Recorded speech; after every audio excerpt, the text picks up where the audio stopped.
what is so special about the holiday of Shavuot? You know, it's not as famous as Passover, certainly not even as famous as Hanukkah. It's a less widely known holiday, especially among the more secular Jews. But Shavuot, which means the holiday of weeks, what is so special about this day that it's a holiday, and hopefully we'll appreciate. Another question is this. What many of us do know is that Shavuot is the day that we receive the Torah from God. Right? The Jews leave Egypt, they count 49 days, which makes the 50th day, the day of Shavuot. And Moshe goes on the mountain, and of course, we see that there's this 10 commandments that were given to us, etched in stone, carved into the two tablets. And so this is the day of the giving of the Torah, the Sinai Revelation, as it's widely known as. So there's a huge question here for us to appreciate and understand is this. Did Torah exist before Matan Torah? Which sounds weird. Did Torah exist before the Torah was given? So the ideas of Torah were there, but not the actual, document. Okay, good. We have one answer in case it didn't reach the microphone. The ideas of Torah did, but the actual document of Torah didn't. Excellent answer. Let me clarify what I mean by this question. We know from the sages that the Torah existed before the world. Thousands of years before the world, the Torah existed.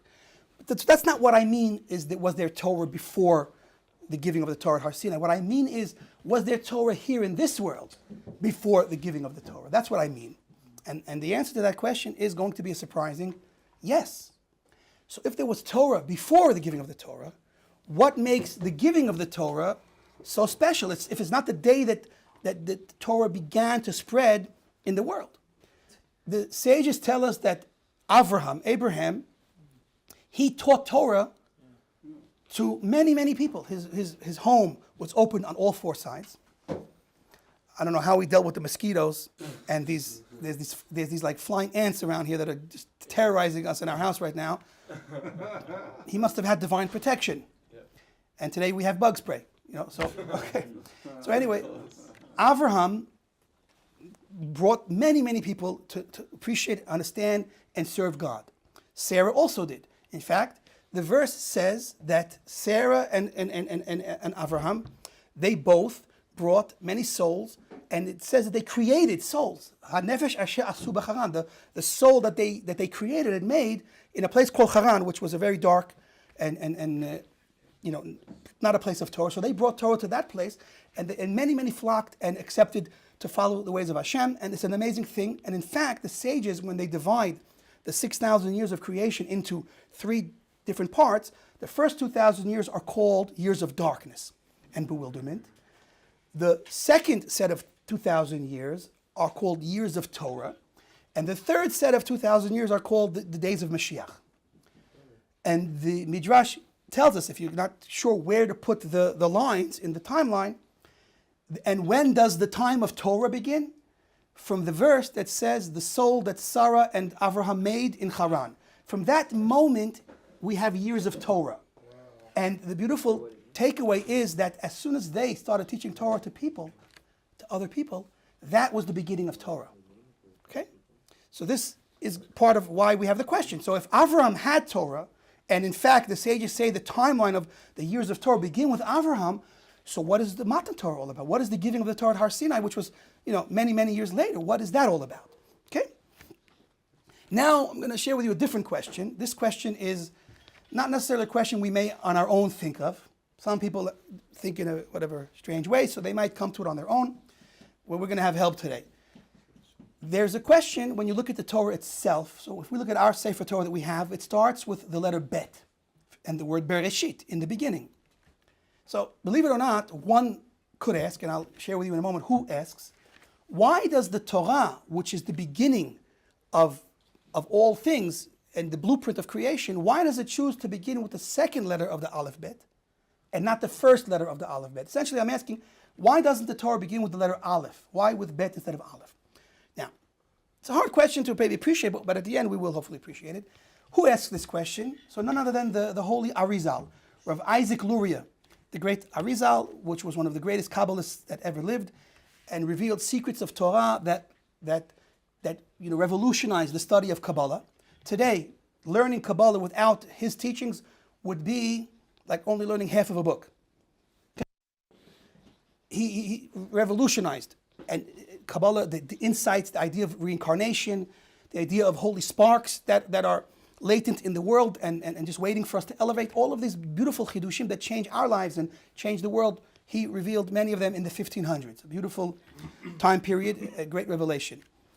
In fact, since we're coming off of Lag BaOmer, it's because of his supporting the custom to go to Lag BaOmer in Miron, which is what made it the holiday it is today. Without the Arizal going, and he made this holiday one of the most famous holidays because of his stature, and he went and he strengthened it and explained Kabbalistic things behind it. So that's why the holiday of Lag BaOmer is what it is today, thanks to him.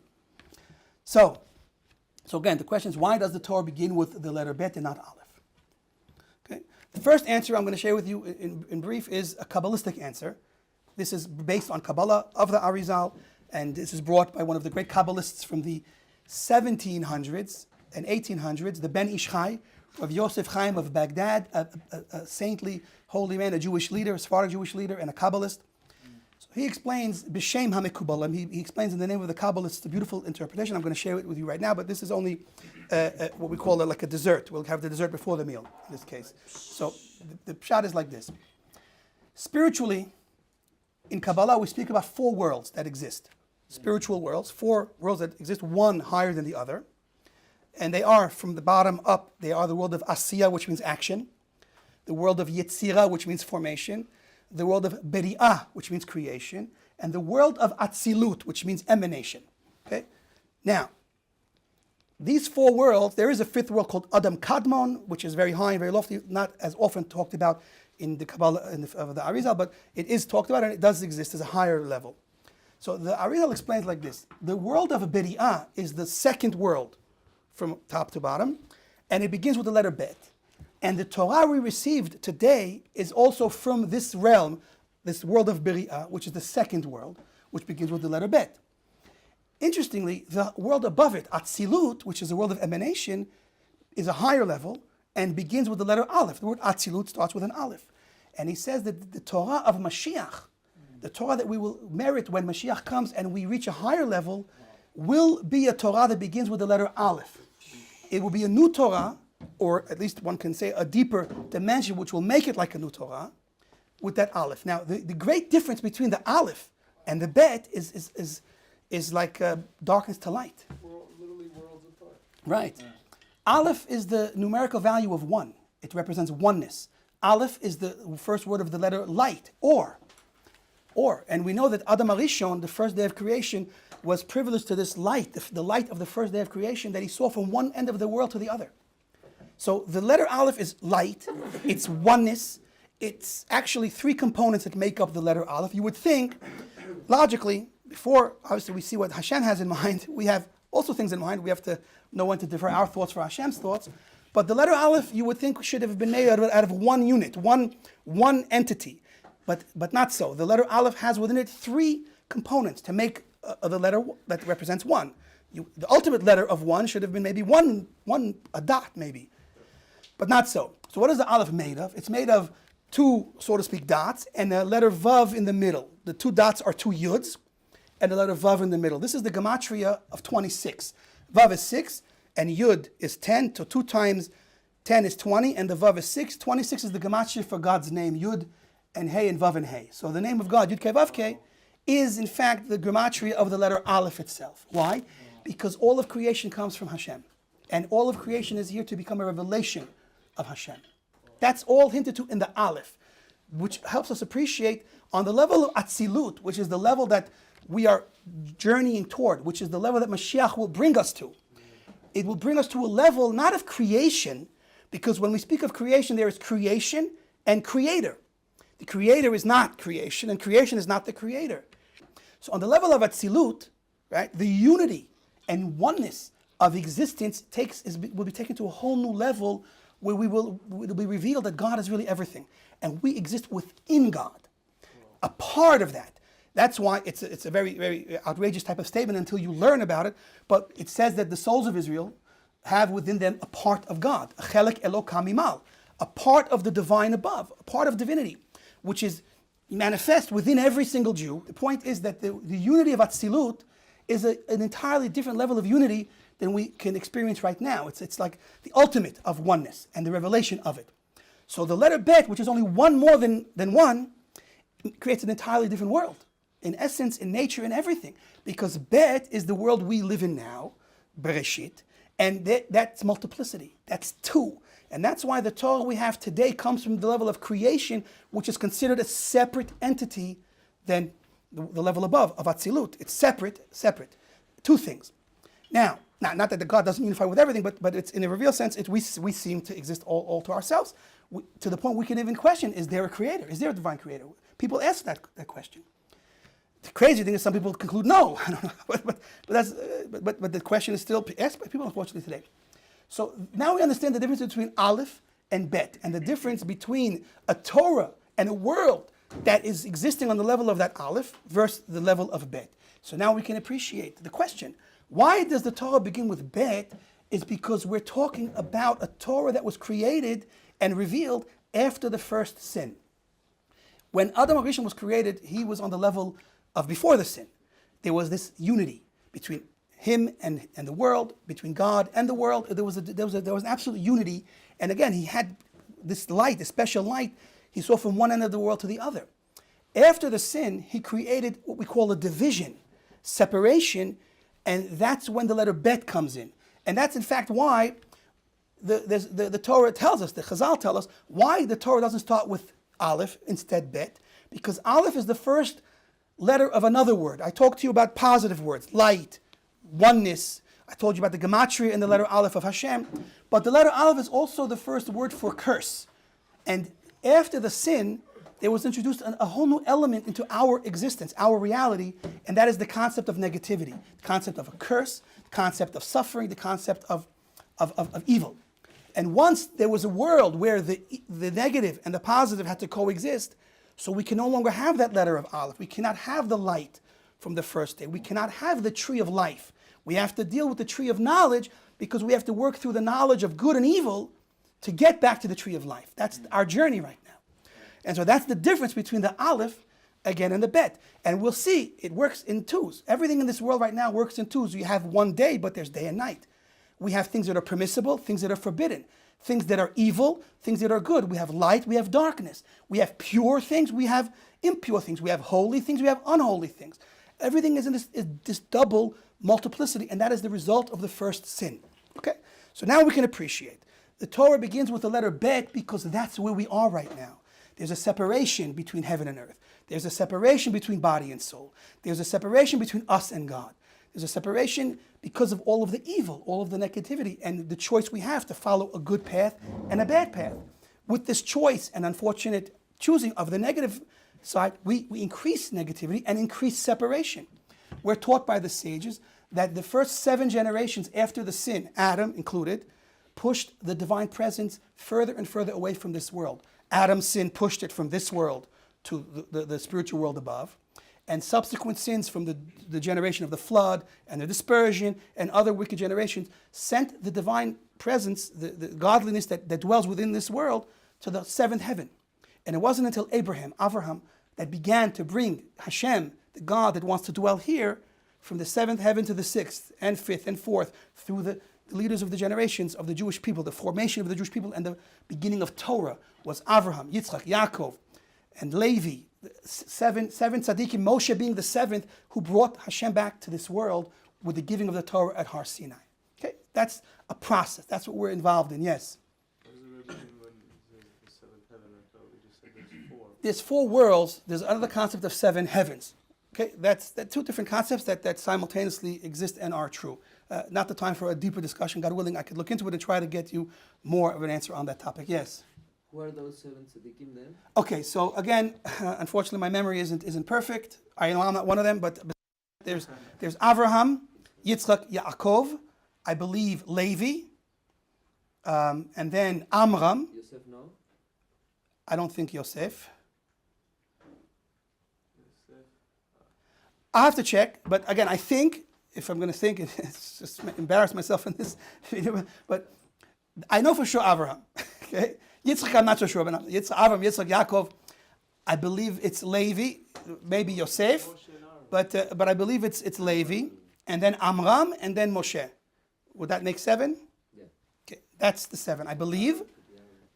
Because again, Shevet Levi was the tribe that learned, and he was the leader of that tribe. So I believe it's Levi, but I will have to check. Okay. Anyway, the Midrash clearly says there were 7 wicked generations that pushed God away, and 7 righteous generations that brought God back. When at Har Sinai, of course, was the preview of that, and then later on in the tabernacle, the Mishkan, when Hashem came back in a more permanent way. Okay, so this is where we're at right now. So now we can appreciate this teaching and question from the Arizal. Why does the Torah begin with Bet and not Aleph? The answer is because Aleph corresponds to Atzilut, which is our final destination, and Bet represents the world after the first sin, which is our starting point. So it's interesting. The world was, in its inception and beginning, it really was on the level of Aleph. And when Adam sinned, it went from Aleph to Bet. It went from oneness and goodness and light, and none of the opposite, none of the reverse. There was no antithesis to it. It went from perfection, almost, just a small test of Adam and Eve, to a level of 2, which represents this entire messed up world that we see, because our whole purpose in this world is to fix and to bring order to the confusion and the disarray. And that is really ultimately, in my terminology I'm going to use right now, is we want to bring the Bet, the 2, the multiplicity, back to the Aleph. So it looks beautiful now on the timeline. There was Aleph, then we fell to Bet, and the job of mankind right now is to come back from the Bet and reach the Aleph, reach the oneness. Through the duality, through the multiplicity, through the negativity, through the challenges, through the fall, and through getting back up and climbing, we will rise to an even higher level and receive the ultimate good that Hashem is giving us, wants to give us, and waiting to give us. And so this is the story of creation, is this Aleph and Bet. Why the Torah begins with Bet and not Aleph is because we had Aleph, and we fell. And our job is to get back to the level of this Aleph. So there's an obscure midrash that the Zohar begins with in the Hakdama of the Zohar, one of the main books of Kabbalah from Rabbi Shimon Bar Yochai, the main teacher of the Zohar. It says that before creation, all of the letters of the Torah, all of the 22 letters of the Aleph Bet, the ABC of creation. Remember, in Hebrew, the Aleph Bet, they're the DNA of creation. Okay, this is the language, a holy language that God Himself created and used to create worlds, not just a world, but worlds. So all of the letters came before God in reverse order, from Tav to Shin to Resh to Kuf, and so on, Tzadi, all the way back to the first letters, and asked to be the letter that God chooses to create the world, which simultaneously means the letter that God uses to start the Torah with. They all wanted to be that letter, and Hashem had reasons to tell each one no. When the letter Bet came forward, Hashem chose the letter Bet. Again, we're in reverse order, so the letter Aleph did not come. Chooses the letter Bet, which is the first word, the first letter for the word bracha, and chooses the letter Bet to be the first letter of creation. Because with the blessing that it connects with that blessing, we will have a better chance of succeeding in our task. Now, the Midrash does not touch on what we spoke about before, about the duality and the multiplicity and the evil and good, this battle between good and evil, but that's also included. The Bet represents all of this struggle that we're involved in right now. And what comes out of this teaching is that the letter Aleph never came forward, never even had a chance to ask to be the letter of creation. Hashem turns to the Aleph and says, Aleph, don't be disappointed. I'm paraphrasing, of course. Don't be disappointed that you have been left out, but because you were humble on some level and you did not complain, you did not come forward, I have saved for you a special, we'll call it a consolation prize, when I give the Torah to the Jewish people at Har Sinai. This once in a lifetime event of where God says, I'm here, this is my world, and I'm here to take it back. I'm going to start with you, with the letter Aleph. As it says in the verse, Anochi Hashem Elokecha. I am the Lord your God. And I'm back. And that means trouble. That means good things. So this is the end of that obscure midrash, where Aleph is given a position to start the giving of the Torah. The Aseret HaDibrot, the 10 commandments, begin with that first letter Aleph. Now, we are a bit puzzled. I'm a bit puzzled. Maybe you are also. Yes. What type of consolation is that? In the end of the day, he was passed over for being the letter of creation. So how does that help? That he's the letter that we start with the giving of the Torah. How does that help? Okay, so we're going to try to appreciate that now. With everything we've said, we can appreciate. The Aleph could not be the beginning of the Torah and could not be the letter of creation because of the separation that exists in the world right now.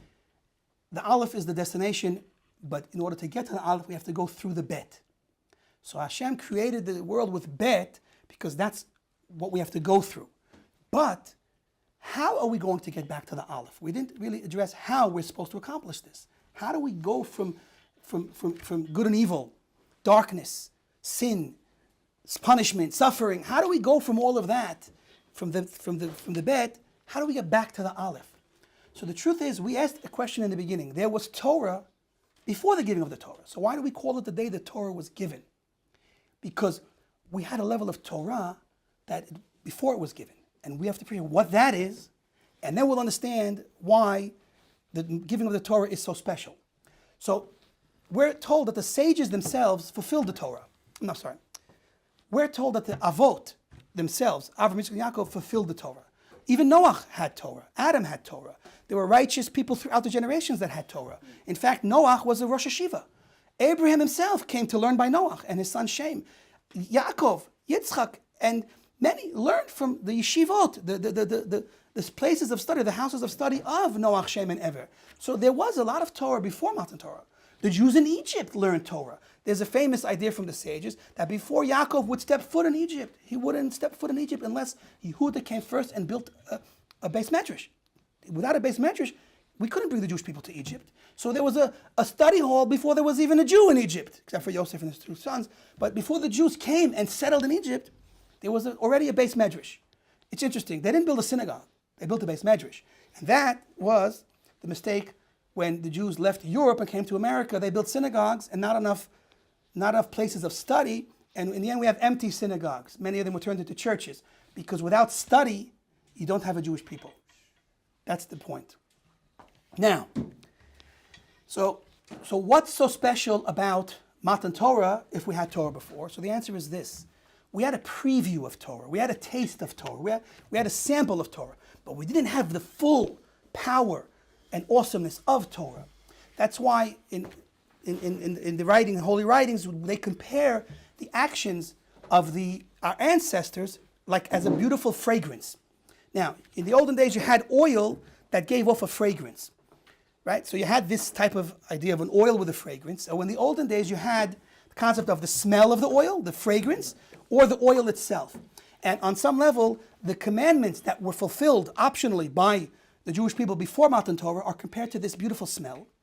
But at Matan Torah, it's compared to, we were given the oil itself. And there's obviously not comparable, the oil with the fragrance versus just the fragrance. And this points us to the power of Torah.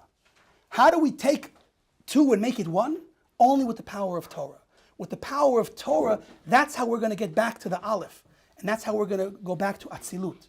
That's how we're going to reveal the oneness of this world and the oneness that this world has with its creator. Through the letter Aleph that we started the giving of the Torah with, Anochi Hashem Elokecha, because that's where Hashem revealed the point and gave us the tools and the power to get there. Without Torah, we cannot change this world. We cannot change ourselves. But through Torah, when we do the actions of Torah, when we do the mitzvot, which are the divine will, as prescribed by the Torah itself, which is the divine wisdom, we have the power to change our own essence, our own physical world, our own physical bodies, and our souls. And we have the power to make them one, because God is one, and His wisdom is one, and His knowledge is one, and it's unlimited. So we can huff and puff all day long, and we cannot take the bays and make it an Aleph. But with the power of God that He instills in us, then we can take the bays and turn it back into an Aleph. And that Aleph will be greater than it was before, because if we only go back to where we were, then what was the point? When we go back to the level of Aleph, when we go back to the level of Adam before the sin, we will reach a higher place than that was, because we'll have worked for it, we'll have earned it, and we'll become partners with that accomplishment. And it'll be ours in a way that it could never have been ours had we not fallen. Had we not have had to come through the Bet and rebuild and get back to the Aleph, then nothing would be ours in reality. Nothing would be ours in the end. But through the fall, through the darkness, through the struggles, through the preservation, and through our ultimate triumph, The unwillingness to die, we cannot die. That's why we're still here. We will never die, and the soul within never dies. It sleeps, unfortunately, but it doesn't die. Through that challenge, and rising to that challenge, we will make this world, the world that Hashem wants it to become, and we will become partners with Him in that new perfect world, and we'll have our place that we help build in the world to come, which is going to be that level of Aleph again. And that new Torah that Hashem is giving us, when we get there, it's a Torah that makes this Torah look like only the precursor, only the sample, because the Torah of Aleph, according to the Kabbalists, that first level of Pshat will be all the Kabbalah that we have been waiting to learn. And there'll be more and more levels to it. And so we haven't even begun to learn the true depth of Hashem's Torah yet. All this has just been the idea of through darkness trying to find, some light, breaking through. But when Hashem reveals the true light, the light of the first day of creation, which we only have a sample of, the tzaddikim, and sometimes we're zocheh to it, we will see the true light of Hashem, the true light of Emes, and then, with no other option, the world will become the one entity in a perfect unity and harmony with its maker. B'mhera b'yameinu, amen. Amen.